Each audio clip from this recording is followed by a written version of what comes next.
After taxing and sparring over temples, toilets, hotels, samosas, and even jungle fowl, the Himachal government's latest fundraising masterstroke has focused on magic shows in schools.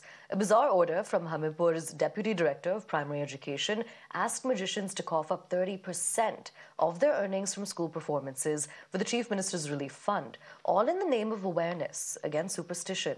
The letter, which quickly went viral, sparked public outrage and the BJP's sharp criticism, forcing an embarrassed government to pull a vanishing act and withdraw it.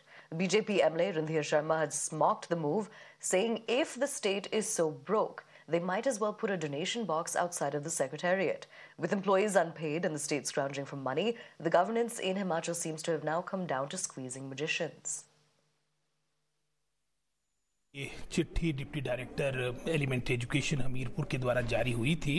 चलो जादू के show schools में हो उसमें कोई आपत्तिजनक बात नहीं, लेकिन साथ ही साथ डिप्टी डायरेक्टर को इस तरह की चिट्ठी निकालना कोई इसका अर्थ नहीं था।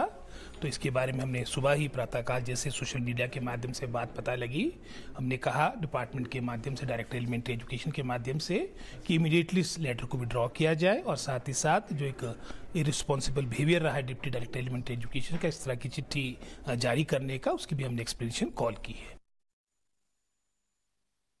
हालात प्रदेश के ये है कि इनको सरकार चलाने के लिए मंदिरों से पैसा लेना पड़ रहा है, केंद्रीय परियोजनाओं से पैसा लेना पड़ रहा है और हालात तो अब ये पहुंच गए कि स्कूलों में जादूगरों का शो जादू करवाकर मुख्यमंत्री राहत कोष के लिए पैसा इकट्ठा करने की नोटिफिकेशन जारी हो रही है। यह बहुत ही हास्यास्पद है।